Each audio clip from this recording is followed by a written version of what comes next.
واغفر لنا ما مضى يا واسع الكرم يا ربي بالمصطفى بلغ مقاصدنا واغفر لنا ما مضى يا واسع الكرم محمد سيد الكونين والثقلين والفريقين من عرب ومن عجم يا ربي بالمصطفى بلغ مقاصدنا واغفر لنا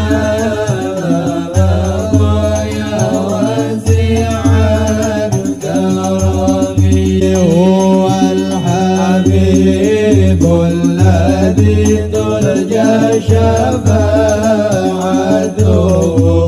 لكل هول من الأول مقتحم يا ربي بالمصطفى بلغ مقاصدنا واغفر لنا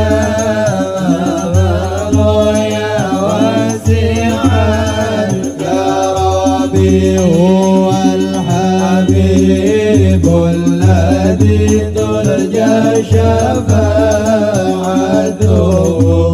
لكل هول من الأول مقتحم يا ربي بالمصطفى بلغ مقاصدنا واغفر لنا يا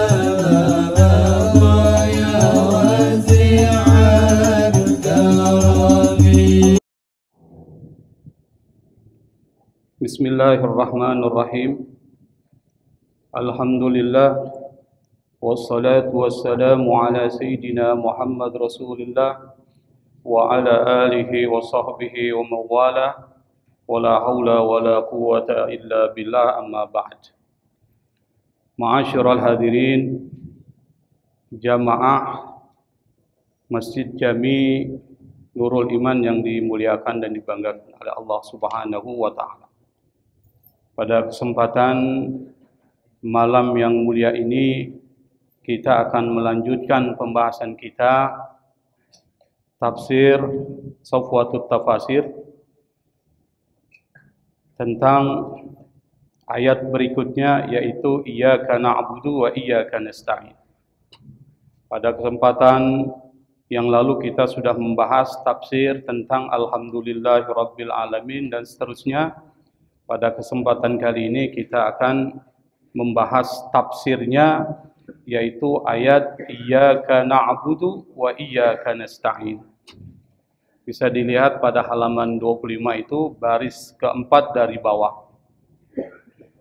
Qala al-musannif rahimahullahu ta'ala Iyyaka na'budu wa iyyaka nasta'in ay nahussuka ya Allahu bil ibadah wa nahussuka bi talabil i'anah fala na'budu ahadan siwaka laka wahdaka nadillu wa nakhda'u wa nastakinu wa nakhsha'u wa iyyaka rabbana nasta'inu ala ta'atika wa mardatika fa innakal mustahiqqu likulli ijlalin wa ta'dhimin wa la yamliku al-qadrata ala aunanina ahadun siwaka. Penafsiran Iyyaka na'budu wa iyyaka nasta'in, kata Syekh Muhammad Ali As-Sabuni, maksudnya adalah nahussuka, kami menghususkan engkau ya Allah bil ibadah. Artinya yang menjadi tujuan ibadah itu khusus hanya kepada Allah Subhanahu wa taala. Wa nahussuka bi talabil i'anah, dan kami menghususkan meminta pertolongan hanya kepada engkau ya Allah. maka fala na'budu ahadan siwaka, kami tidak menyembah seorang pun selain engkau. Laka wahdaka nadillu, hanya kepada engkau kami menundukkan diri.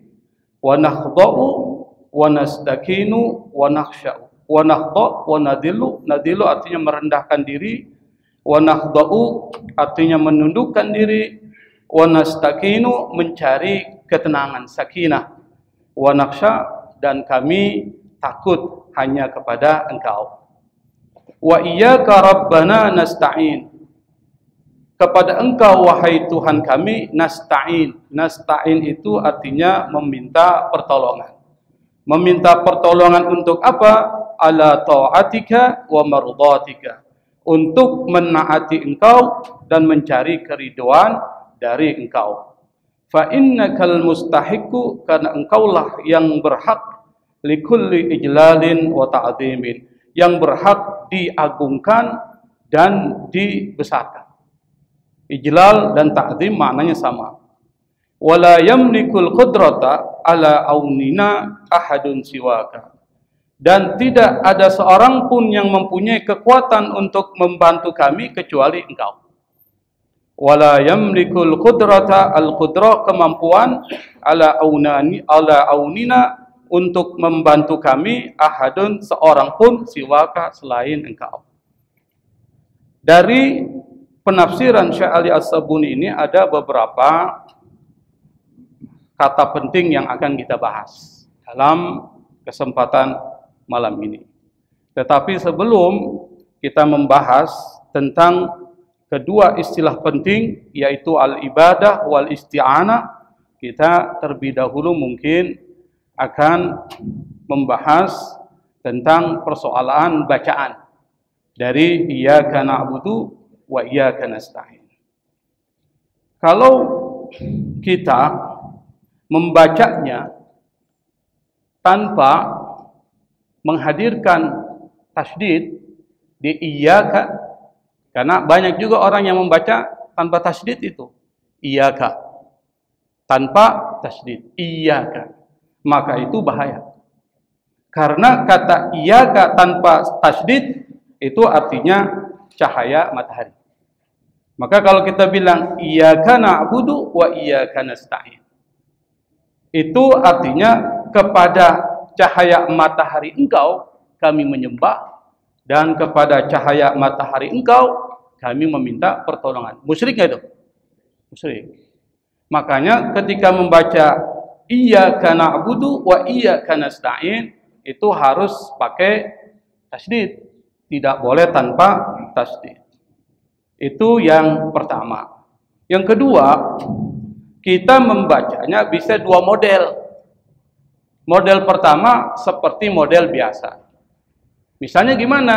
Iyyaka na'budu wa iyyaka nasta'in. Itu kan biasa tuh ya. Normal sesuai dengan para qari-qari dan juga imam-imam di Masjidil Haram, Masjid Nabawi sama. Tetapi ada juga pembacaan yang pembacaan itu ternyata ada dasarnya. Baru saya temukan, yaitu membaca dengan memisahkan antara kaf dan na. Iyyaka na'budu wa iyyaka nasta'in. Ternyata ada dasarnya.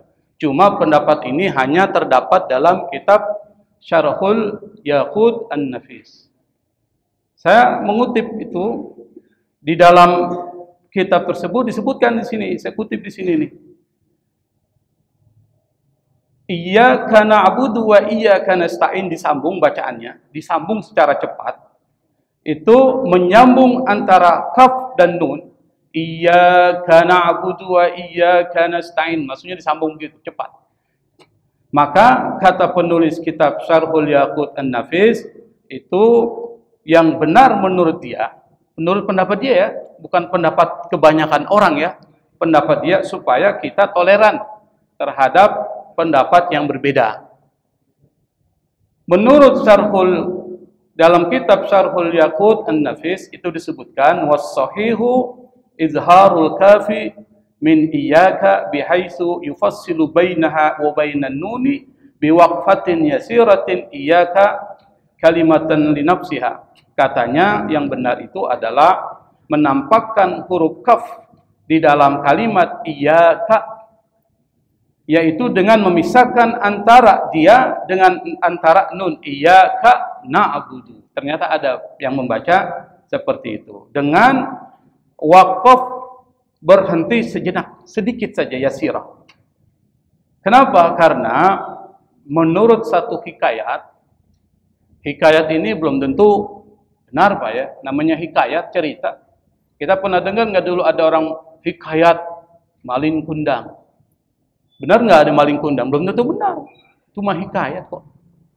Bukan cerita kisah. Kalau kisah iya benar. Tapi kalau hikayat itu belum tentu benar. Kata penulis kitab ini dulu waktu kami masih kecil ada hikayat. Apa? Katanya wallahu a'lam hallaha aslun. Allah yang tahu apakah ada dasarnya atau tidak ini hikayat. Apa? Mereka mengatakan, itu orang-orang yang menceritakan hikayat, inna syaitana sama ahada abnaihi kana wa akhara kanas liyaqulal musalli iyyakana wa iyyakanas. Maksudnya adalah setan itu memberikan nama kepada salah satu anak-anaknya dengan nama Kana. Kana. Nanti kita baca iyyakana tuh. Jadi memberikan nama dengan Kana. Yang kedua apa? Kanas. Supaya apa? Nanti orang sholat kalau baca iyyakana wa iyyakana budu wa iyyakana nasta'in. Itu hikayat. Itu yang jadikan dasar membacanya dipisahkan dengan satu wakaf. Wakaf itu maksudnya dihentikan sedikit aja yasir. Itu satu pendapat yang nggak perlu juga harus kita ikuti juga, karena ini satu pendapat. Tapi pendapat para ulama yang bersifat umum, bacanya iyyaka na'budu wa iyyaka nasta'in. Itu orang udah paham maksudnya apa. Yang nggak boleh adalah ketika tasdidnya itu dihilangkan. Iyyaka na'budu wa iyyaka nasta'in. Itu ada tasdidnya nggak tuh? Dihilangkan tuh. Yang boleh iyyaka na'budu wa iyyaka nasta'in, harus jelas. Yang tidak boleh iyyaka na'budu wa iyyaka nasta'in. Jadi yang kedua nggak ada tasdidnya. Itu artinya bisa musyrik kita, karena kita menyembah dau'us syams, cahaya matahari. Itu dari persoalan qiraat. Yang kedua, iyyaka na'budu wa iyyaka nasta'in itu menurut para ulama salafus saleh dikatakan adalah sirru al-Fatihah. Rahasianya surat Al-Fatihah. Kata sebagian ulama salafus saleh itu mengatakan Al-Fatihah sirrul Quran. Jadi Fatihah itu rahasianya Al-Quran. Jadi kalau ditanya apa yang menjadi perasan dari Al-Quran, itu adalah Al-Fatihah. Dan apa yang menjadi perasan dari Al-Fatihah adalah iyyaka na'budu wa iyyaka nasta'in. Para ulama saleh mengatakan Al-Fatihatu sirrul Quran wa sirruha al-kalima iyyaka na'budu wa iyyaka nasta'in. Al-Fatihah itu adalah rahasianya Al-Quran atau perasan atau jantungnya Al-Quran. Dan jantung dari surat Al-Fatihah itu adalah ayat iyyaka na'budu wa iyyaka nasta'in. Yang berikutnya adalah di dalam ayat ini menekankan dan memerintahkan kita untuk menyembah atau ibadah hanya kepada Allah Subhanahu wa ta'ala. Jadi ayat ini melarang kita menjadikan sesuatu sembahan selain Allah Subhanahu wa ta'ala. Karena banyak orang ibadah, kelihatannya ibadah. Tetapi di dalam ibadah itu ada syirik-syirik. Ada sesuatu yang diagungkan selain Allah Subhanahu wa ta'ala. Dan kenapa ibadah itu menjadi penting? Yang pertama adalah tujuan diciptakannya manusia dan jin itu adalah untuk ibadah. Dan ibadah ini dibagi dua, ada ibadah mahdhah, ada ibadah ghairu mahdhah. Yang disebut dengan ibadah mahdhah itu adalah ibadah yang terkait dengan Allah Subhanahu wa taala langsung, mahdhah. Mahdhah itu artinya benar-benar bersih hanya kepada Allah. Misalnya salat, puasa, zakat, haji, itu disebut ibadah mahdhah. Maka di situ nggak boleh ada bid'ah. Nggak boleh ada sesuatu yang baru dimasukkan di dalam ibadah mahdhah. Jadi bid'ah itu hanya dalam persoalan akidah dan persoalan ibadah mahdhah. Di luar itu kita tidak boleh semena-mena mengatakan bid'ah, nggak boleh. Misalnya ada orang mengatakan sebelum azan kita kan baca salawat tuh, Pak ya. Ada sebagian mengatakan zaman Nabi nggak ada itu. Padahal itu adalah al-uruf, tradisi. Dan tradisi itu adalah baik karena kita membaca salawat. Apa yang salah dari salawat? Sebelum kita azan, kita salawatan dulu, baca zikir, lalu kemudian waktu azan datang, kita baru azan. Kira-kira salahnya di mana, Pak? Nggak ada salahnya, karena itu adalah tradisi, kebiasaan yang baik yang kita pakai sebelum azan kita mengumandangkan zikir dan salawat. Yang tidak boleh itu adalah ibadah yang sudah pasti mahdhah itu dimasuki oleh sesuatu yang dari luar atau kreasi inovasi baru. Misalnya sholat subuh berapa rakaat? 2 rakaat. Tiba-tiba saya tambahin 1. Jadi berapa? 3. Menurut logika kita, mana yang lebih baik, Pak? 3 atau 2? Menurut logika kita. Menurut akal Anda, yang lebih baik 3 atau 2? Sekarang saya kasih uang warna merah, warna biru. Yang Anda pilih yang mana? Kenapa yang merah? Lebih banyak. Berarti yang lebih banyak lebih bagus. Itu menurut apa? Akal. Tetapi ini soal syariat. Yang mengetahui kenapa sholat subuh 2 rakaat hanya Allah hikmahnya. Kita nggak boleh tambah, nggak boleh kurangi. Itu maksudnya gitu. Sholat maghrib 3, ya udah laksanakan. Karena ibadah itu nggak perlu dipertanyakan. Sholat isya 4, ya 4. Ah, saya masih kuat, 4 itu kan cuma 4 rakaat, gampang itu. Saya tambah lagi 10. Kuat, tetapi nggak boleh. Kenapa? Itu adalah sesuatu yang baru yang dimasukkan kepada sesuatu yang sudah pasti. Itu namanya bid'ah dhalalah. Sama juga dengan persoalan akidah. Misalnya Tuhan kita Allah, Nabi kita Nabi Muhammad SAW. Tiba-tiba muncul orang-orang Islam, sekelompok orang Islam mengatakan ada Nabi setelah Nabi Muhammad namanya Mirza Ghulam Ahmad. Kira-kira bid'ah nggak tuh, Pak? Bid'ah karena mengakui ada Nabi setelah Nabi Muhammad, padahal Nabi Muhammad pernah mengatakan la nabiyya ba'di, tidak ada Nabi setelahku. Berarti selesai khatamun Nabi. Maka kalau kita percaya ada Nabi-Nabi setelah Nabi Muhammad SAW, maka kepercayaan itu adalah bid'ah karena sesuatu yang pasti. Tetapi dalam bidang muamalat perlu bid'ah. Kenapa? Kalau enggak kreatif, enggak inovatif, enggak maju-maju. Muamalah. Misalnya kita kalau dikasih tempe, biasanya kita cuma goreng doang, Pak. Tempe goreng. Kira-kira enak nggak makan tempe goreng terus? Ya kalau setiap hari tempe goreng nggak enak. Perlu ada kreativitas. Ada inovasi. Apa? Misalnya tempe itu diolah jadi sate tempe. Kira-kira menarik nggak, Pak? Diolah jadi sate tempe. Rasanya seperti sate. Itu namanya inovatif. Kalau nggak inovasi, maka sulit kita untuk maju. Bangun rumah kalau tidak ada inovasi, ya begitu terus. Harus ada inovasi. Di dalam bidang tradisi, muamalah, adat kebiasaan perlu ada inovasi. Yang kedua, kenapa kita harus ibadah kepada Allah? Sebagai bentuk mensyukuri nikmat Allah. Jadi ibadah hanya kepada Allah. Kenapa? Karena Allah banyak memberikan nikmatnya kepada kita, bukan yang lain. bukan orang tua kita, bukan saudara-saudara kita, bukan anak-anak kita, dan seterusnya. Yang memberikan nikmat kepada kita hanyalah Allah Subhanahu wa Ta'ala. Misalnya makan, kita kan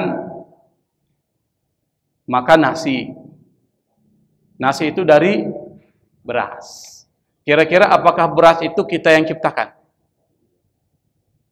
Bapak bisa buat beras nggak, Pak? Nggak bisa.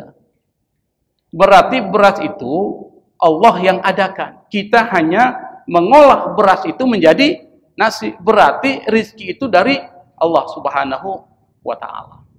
Maka pantas kalau seandainya Allah minta kepada kita hanya beribadah kepada Allah Subhanahu wa Ta'ala.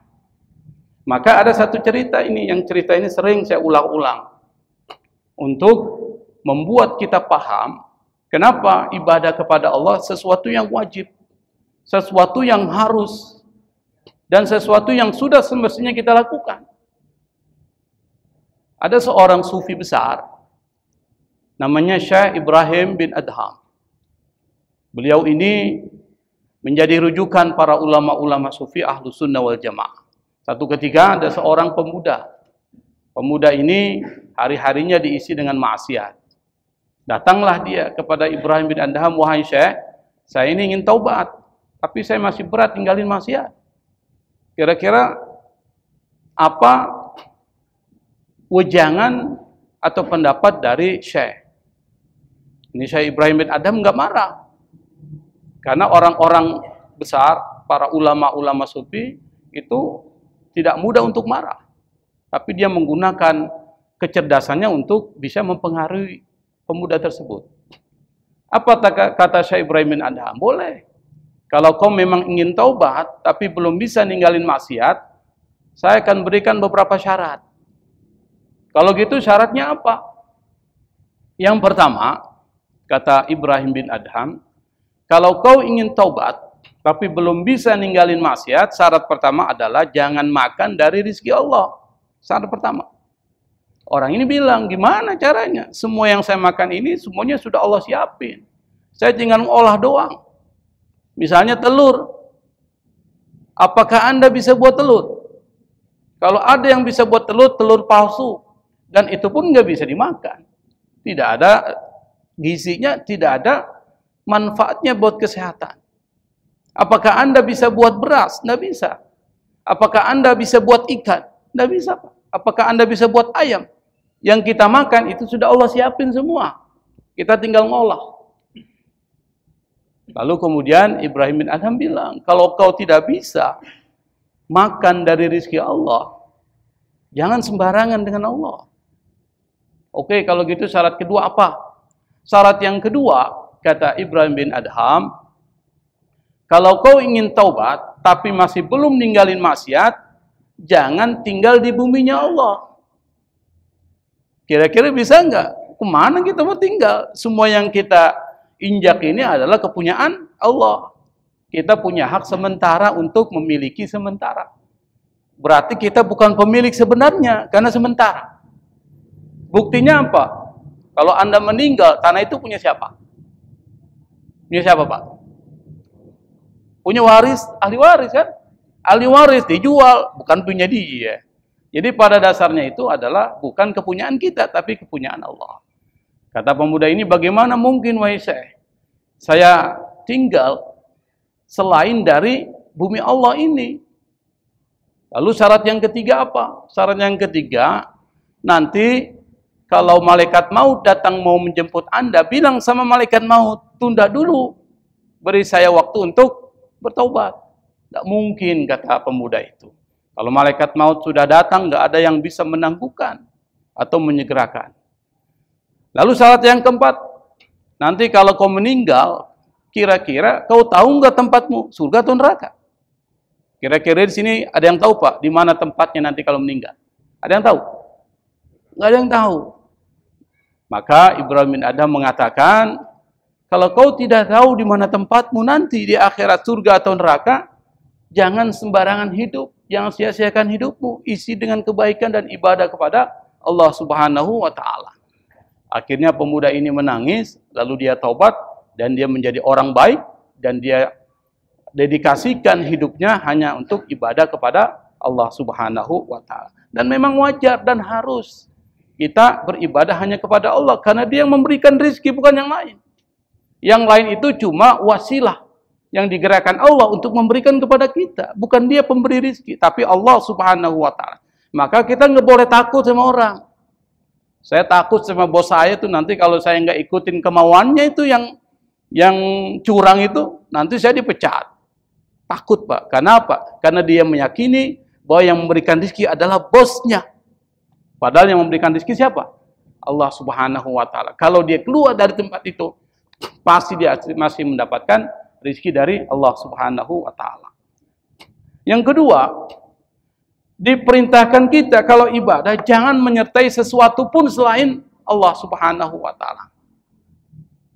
Atau minta pertolongan kepada selain Allah Subhanahu wa taala. Ini banyak terjadi. Misalnya kita ingin kaya. Bukan kita minta kepada Allah, tapi kita minta kepada makhluk lain Allah. Misalnya kepada jin. Dan memang dalam Al-Qur'an itu Allah ceritakan itu. Apa kata Allah? Wa innahu kana rijalun minal insi ya'uduna birijalin minal jinni fazaduhum rahaqa. Dalam surat Al-Jin ayat 6 itu Allah katakan ada sebagian manusia itu minta perlindungan kepada jin, minta bantuan kepada jin. Jin enak-enak aja. Jin itu malah bukan memberikan bantuan tapi malah menambah kesesatan kepada mereka. Kita dengar orang ingin kaya, Pak, karena udah susah nyari duit, misalnya dia ingin jalan pintas, pergilah ke Gunung Kawi itu. Ada yang pernah ke Gunung Kawi, Pak? Hah? Di Malang. Di Malang, 15 km dari Malang bagian selatan itu ada Gunung Kawi itu. Nyari pesugihan. Minta bantuan jin untuk kaya. Kaya memang, tapi akibatnya banyak yang harus ditumbalkan. Anaknya, istrinya, dan sebagainya. Dan setelah itu hartanya nggak berkah, kembali lagi dia miskin. Sesuatu yang diperoleh dari yang haram, larinya menjadi nggak berkah. Ada yang pergi ke mana? Gunung Ciremai, Cirebon. Ada yang pergi ke Gunung Kemukus. Nah, lebih Kemukus lebih parah lagi, Pak. Kenapa? Karena untuk bisa mendapatkan kekayaan itu harus perempuan laki-laki bersetubuh dulu, Pak. Yang bukan suami istri untuk minta kekayaan. Ada yang mau ke Gunung Kemukus, Pak? Nggak ada yang mau ya? Nah, itu artinya minta perlindungan atau kekayaan dan pertolongan kepada selain Allah. Maka kata Nabi, wa idza sa'alta fas'alillah wa idza sta'anta fasta'in billah. Kalau kau minta, minta sama Allah.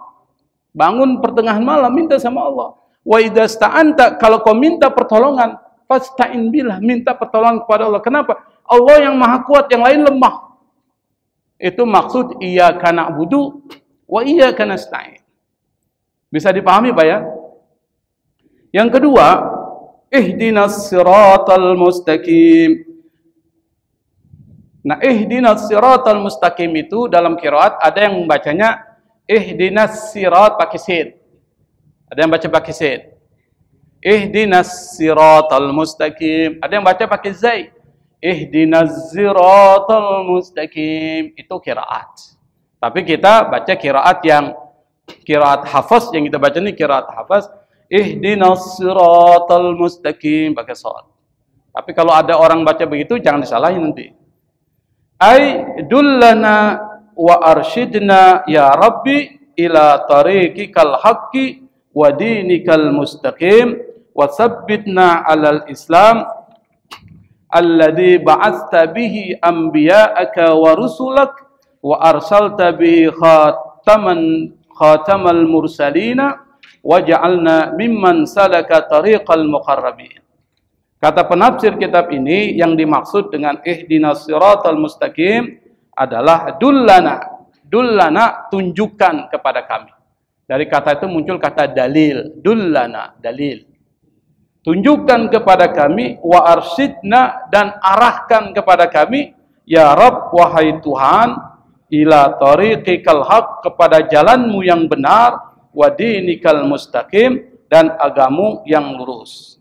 Wasabbitna, dan kuatkan kami, tetapkan kami alal Islam, pada agama Islam, alladzi ba'atsta bihi anbiya'aka wa rusulaka, yang engkau utus Islam ini kepada para nabimu dan kepada para rasul.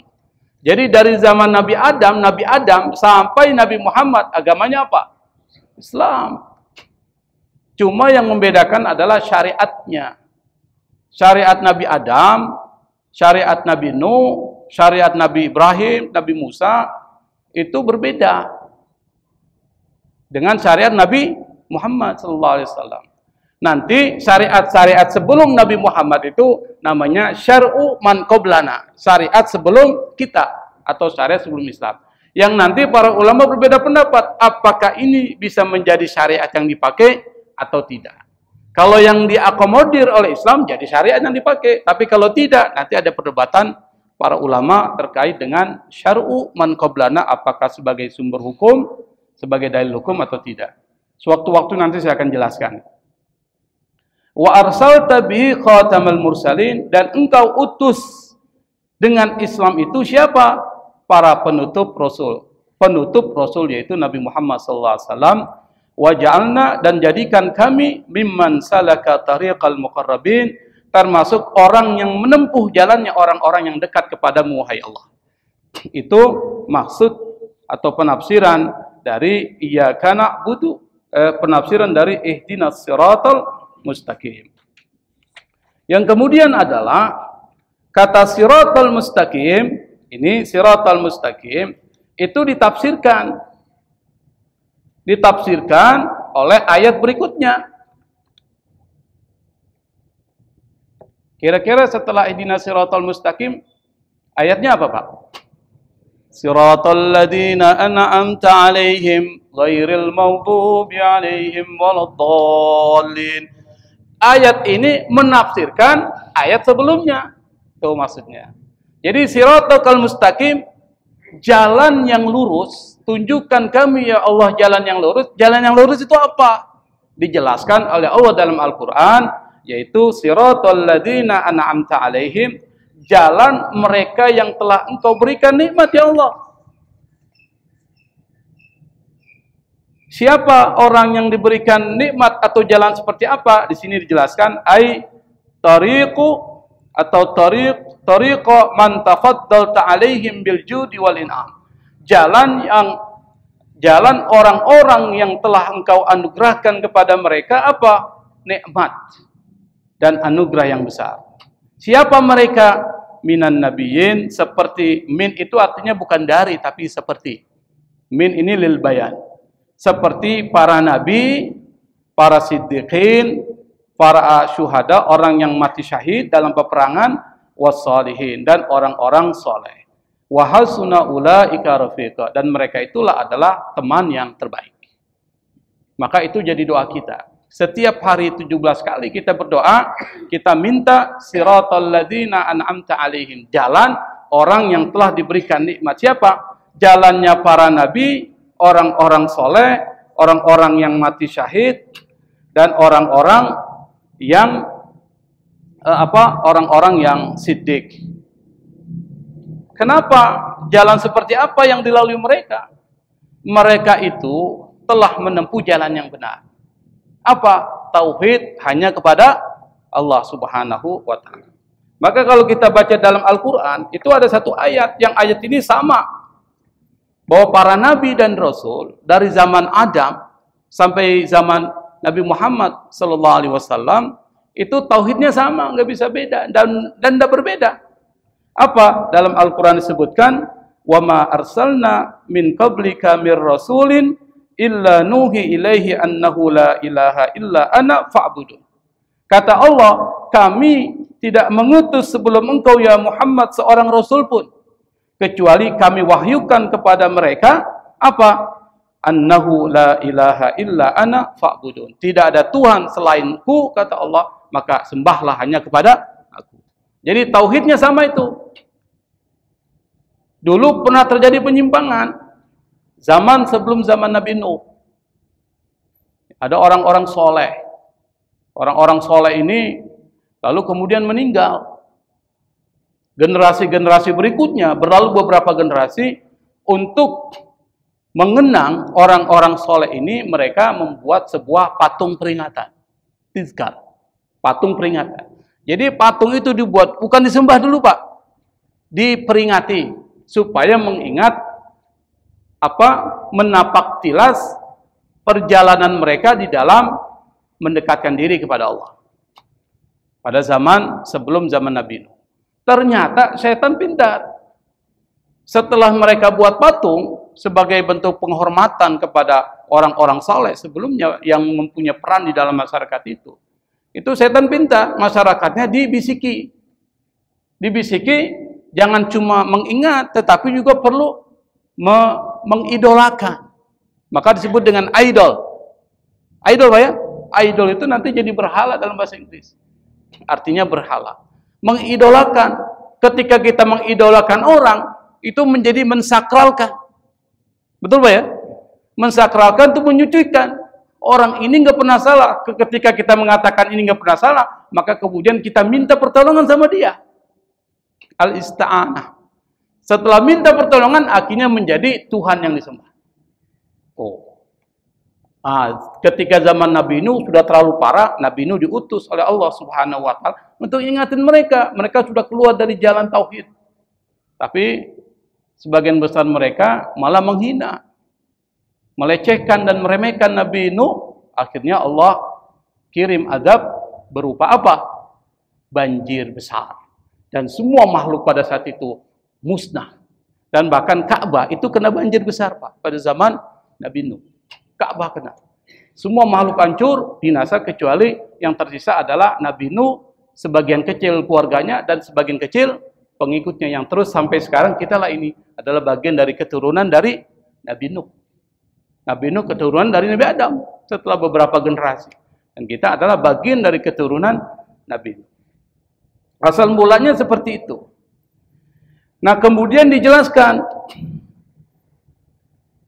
setelah kita minta jalan dari orang-orang yang diberikan nikmat kepada mereka, kita minta kepada Allah, yaitu jalannya para nabi, orang-orang soleh, orang-orang siddiq, dan orang-orang yang mati syahid. Kita minta kebalikannya. Apa? Jangan berikan kepada kami jalan orang-orang yang kau murkai dan orang-orang yang sesat. Apa? Ghairil maghdubi alaihim waladdallin, amin. Nah, di dalam pembacaan ayat ini itu ada dua model. Tadi kalau mazhab Syafi'i itu bacanya langsung Pak, siratal ladzina an'amta alaihim, jangan berhenti. Makruh dalam mazhab Syafi'i itu. Siratal ladzina an'amta alaihim ghairil maghdubi alaihim waladdallin.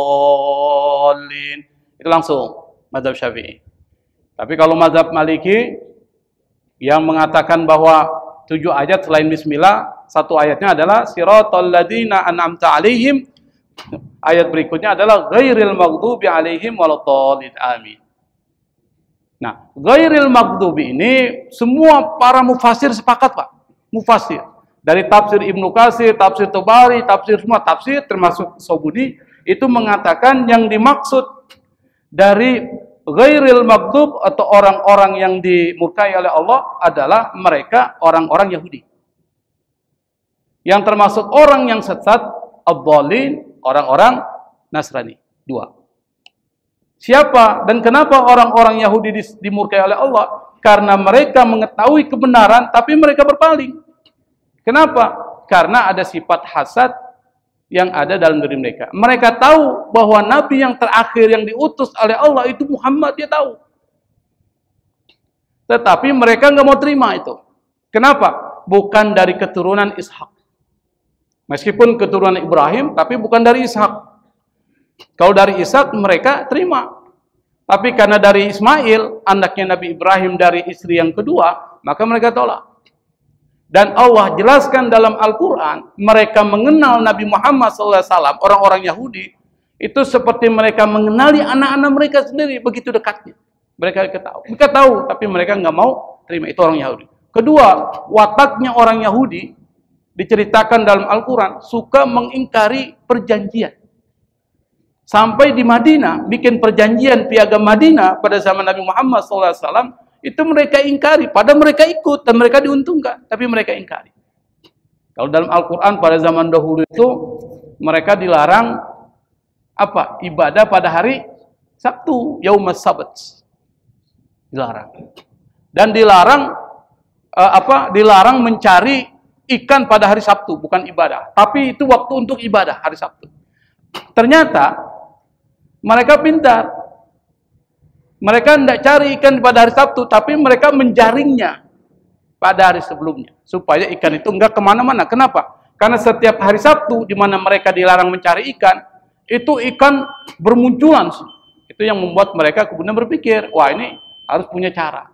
Akhirnya, mereka kemudian diazab oleh Allah, dijadikan apa? Qirada wal khanazir wa abadat taghut. Mereka dijadikan monyet-monyet dan dijadikan sebagai babi-babi. Kenapa? Karena mereka mengingkari perjanjian dengan Allah Subhanahu wa Ta'ala. Maka mereka mendapatkan kehinaan. Dimanapun orang-orang Yahudi itu dapat kehinaan, Pak.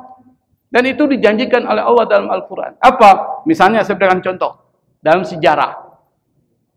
Ada komunitas Yahudi pada abad ke-6 sebelum Masehi. Itu dihancur leburkan oleh Raja Babilonia namanya Nebukadnezar. Dihancurin. Orang-orang Yahudi. Dan pada abad ke-19 di Jerman atau menjelang abad ke-20 pernah dengar nama Hitler? Pernah ya? Hitler, Adolf Hitler itu menghancurkan, memusnahkan dan membunuh orang Yahudi itu berapa jumlahnya? 6 juta jiwa. 1 juta anak-anak, 2 juta perempuan, 3 jutanya laki-laki. Bayangkan 6 juta. Padahal yang tinggal di Jerman itu ada 9 juta orang Yahudi. Dan dimanapun mereka berada, itu Allah hinakan mereka. Contohnya apa? Indonesia nggak mau bangun diplomasi dengan Yahudi, Israel. Artinya apa? Kita nggak mengakui keberadaan Israel sebagai sebuah negara. Itu adalah salah satu musibah besar bagi mereka. Nggak diakui oleh sebagian negara-negara Islam. Itu disebut dengan kehinaan.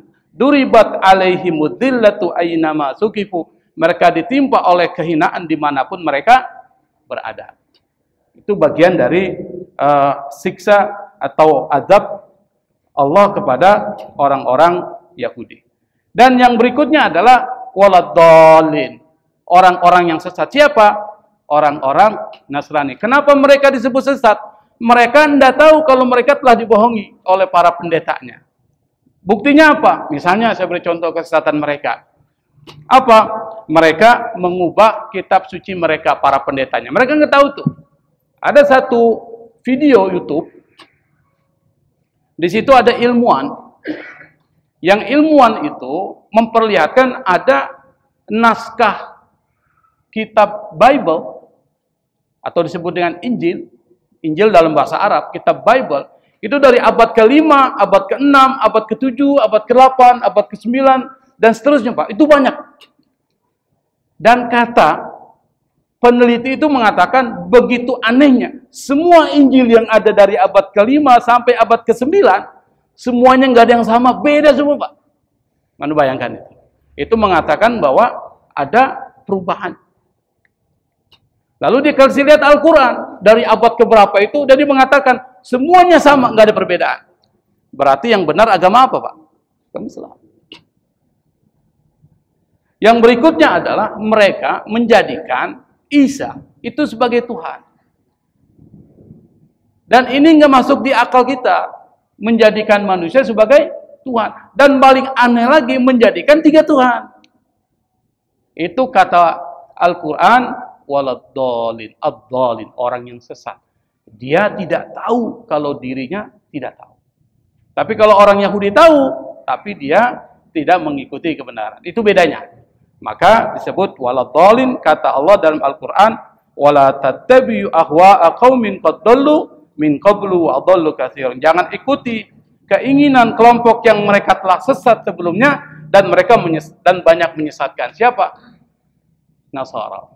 Orang-orang Kristen. Jadi kita minta kepada Allah 17 kali dalam setiap hari minimal, itu jalan yang lurus, bukan jalan orang-orang yang telah menyimpang dari jalan Allah, yaitu minal Yahud wan Nasara. Saya pikir ini sudah lewat 5 menit. Wallahul musta'an. Wallahul muwaffiq ila aqwamit thariq wal afwa minkum. Wassalamualaikum warahmatullahi wabarakatuh.